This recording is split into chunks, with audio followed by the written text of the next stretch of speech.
bienvenue sur Plume à Papote.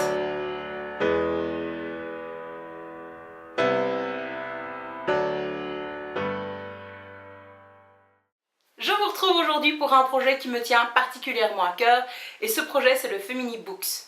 Le but c'est de vous présenter une œuvre considérée comme féministe et ce pendant tout le mois de mars. Donc il y a plein de booktubeurs qui y participent grâce à la chaîne Les Carnets d'Opaline et je vous invite à y jeter un coup d'œil. Hier c'était Bulle de mots qui vous présentait le joyau et demain vous pourrez vous rendre sur la chaîne de Gnogno, j'espère que je prononce bien, pour découvrir une autre œuvre féministe. Mais pour le moment c'est mon tour. Je suppose que vous l'avez vu à côté de moi, aujourd'hui je souhaite vous parler de la bande dessinée Yoko Tsuno. Alors Yoko Tsuno, une bande dessinée bien belge, ça tombe pas nécessairement sous le sens en tant qu'œuvre féministe. Et c'est vrai que c'est une œuvre de science-fiction, que c'est une bande dessinée tout ce qu'il y a de plus belge, dessinée par Roger Leloup, et donc les gens pensent peut-être pas à cette œuvre-là quand on parle de féminisme. Et pourtant, il y en a des choses à dire. Yoko Tsuno, en fait, ça parle bien entendu de Yoko Tsuno, si vous ne l'aviez pas deviné. Une jeune femme japonaise expatriée en Europe et qui est présentée dans le premier volume en tant qu'électromécanicienne. Au fur et à mesure de l'aventure, des histoires, on va se rendre compte qu'en fait elle n'est pas seulement électromécanicienne, elle est plutôt ingénieure en électromécanique. Ça change tout de suite un petit peu de profession et de standing bien entendu. Dans le premier tome, on suit donc Yoko accompagnée de Vic et Paul, qui sont ces deux comparses dans toutes ces aventures et ils vont se retrouver à vivre une aventure sous terre avec des extraterrestres. A la base, Roger Leloup, c'est un dessinateur qui a travaillé pour Hergé ainsi que Jacques Martin. Et durant ces années où il a travaillé pour ces deux grands dessinateurs et auteurs de bande dessinée, il a souvent été cantonné au rôle de dessinateur d'objets. Il a par exemple dessiné une chaise roulante pour Hergé. Oui. Il a donc appris à développer un réalisme tout à fait particulier pour tout ce qui est technique technologique. Et ça se ressent dans sa bande dessinée. Alors c'est vrai que ce premier volume, on cherche encore un petit peu Yoko, le personnage n'est pas encore totalement développé et Roger Leloup l'admet de lui-même, il ne savait pas encore très bien comment la dessiner, comment la présenter. Il faut savoir qu'en fait Yoko à la base était un personnage secondaire qui était destiné à accompagner deux autres héros dans une autre bande dessinée dont Roger Leloup était pressenti pour reprendre la suite. Le projet n'a pas abouti, mais Roger Leloup s'est rendu compte qu'en fait il adorait la dessiner, qu'il avait trouvé un personnage qui lui plaisait, et il l'a donc transformée en héroïne. Et les deux personnages masculins qui étaient censés l'accompagner, il les a bien entendu transformés, c'est devenu Vic et Paul, mais ces deux personnages sont passés de héros à faire valoir. Je sens que vous commencez à sentir un petit peu l'aspect féministe de l'histoire. Oui. Durant toutes ces aventures, Yoko est amenée à rencontrer des personnages féminins extrêmement intéressants.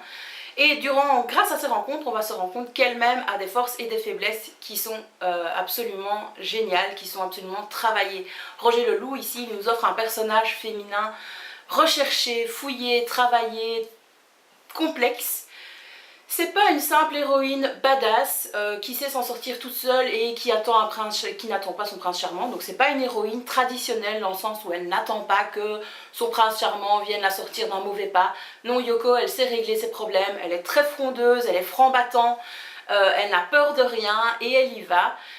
Et derrière tout ça, il y a quand même de grosses faiblesses qui se dessinent au fur et à mesure des différents albums. Elle a une très grande émotivité. Elle n'hésite pas à pleurer, pour elle les au revoir sont de véritables déchirures et puis toute sa jeunesse est également source de, je vais pas dire d'angoisse mais voilà, de tristesse. Il y a quelque chose de nostalgique chez Yoko. Je trouve que c'est important de souligner que Roger Leloup nous offre une héroïne absolument complexe et très travaillée, ce qui est assez rare finalement dans la bande dessinée belge, surtout à l'époque durant les années 70-80. Je sais pas si vous avez remarqué, mais dans la bande dessinée belge, on a souvent un petit peu le syndrome de la Schtroumpfette, un personnage féminin parmi tous les personnages masculins, et voilà, on a un personnage féminin pour dire qu'on en a. Dans l'œuvre de Roger Leloup, c'est totalement le contraire, c'est les femmes qui sont mises à l'honneur. Ainsi donc, Yoko, au fur et à mesure des albums, et il y en a quand même plus de 23, rencontre à chaque fois un personnage féminin qui a toute son importance et qui, au fur et à mesure des aventures, Yoko, elle s'affirme, elle chante, elle fait de très belles découvertes. Une des plus belles découvertes selon moi, c'est dans le tome 16 où Yoko devient maman. Alors à partir de ce tome, on pourrait s'attendre à ce que Roger Leloup tombe un petit peu dans les travers, j'ai envie de dire, habituelle, et puisque son héroïne est maman, et bien à calmer ses aventures, à calmer un petit peu le jeu et à changer finalement toute la saga parce que elle doit assumer cette part-là. Eh bien pas du tout. Yoko est maternelle à souhait, mais ses aventures ne cessent pas et on voit donc Yoko s'expatrier aux quatre coins du monde à nouveau avec sa petite fille, avec Rosée du Matin. Rosée du Matin, c'est un personnage aussi extrêmement intéressant. Elle est enfantine, elle est peut-être naïve, mais elle apporte une fraîcheur qui a tout d'enfantin à la bande dessinée. C'est vraiment une bouffée d'air et c'est vraiment une petite fille très très chouette à suivre. Il faut savoir aussi que Roger Le Loup s'est inspiré de sa propre fille pour Rosée du Matin. Alors Roger Le Loup ne s'arrête pas là et je pourrais vous parler de plein d'héroïnes féminines qui marquent les œuvres, les aventures de Yoko. Je vais encore juste vous parler d'Emilia qui apparaît dans l'épisode 24, qui est en fait une adolescente de 14 ans, rousse, et la première fois que vous la rencontrez, vous avez juste envie de la frapper. Vous dites mais qu'est-ce que c'est que cette gamine quoi? Elle est vraiment ignoble et agaçante à souhait. Et là à nouveau c'est quelque chose qui est malin parce que Roger Le Loup nous présente une nouvelle héroïne qui n'est pas parfaite, qui a ses défauts, qui a ses travers, qui est moderne. Et ça c'est génial à nouveau pour un dessinateur de sa trempe. J'apprécie énormément cette palette de personnages féminins qu'il nous offre et des personnages féminins qui sont réalistes, complexes, réalistes, qui ont à nouveau leur force, leur faiblesse, leur fragilité. J'aimerais aussi ajouter que Yoko Tsuno a une importance toute particulière pour moi, puisque le premier tome que j'ai lu, c'est La Spirale du Temps. C'est le tome 11, donc vous pouvez les lire totalement dans le désordre, il n'y a aucun problème.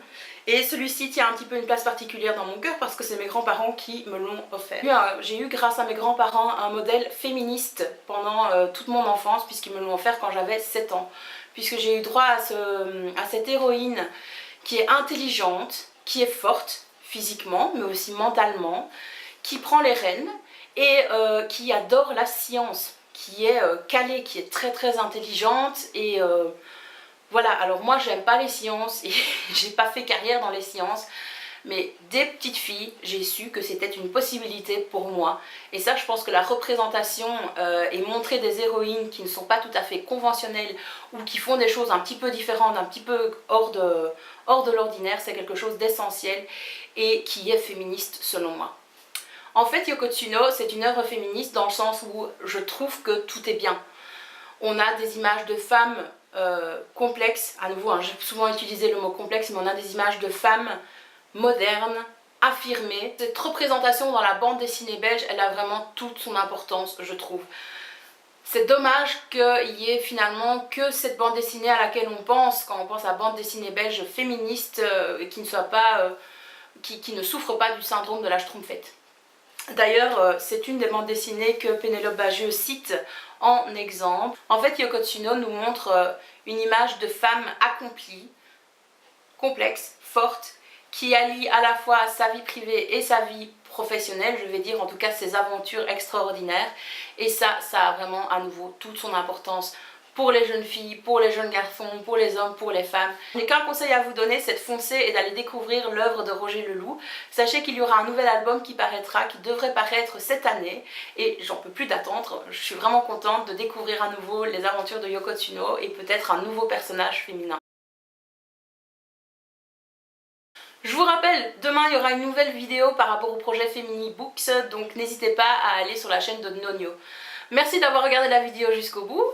Bye bye!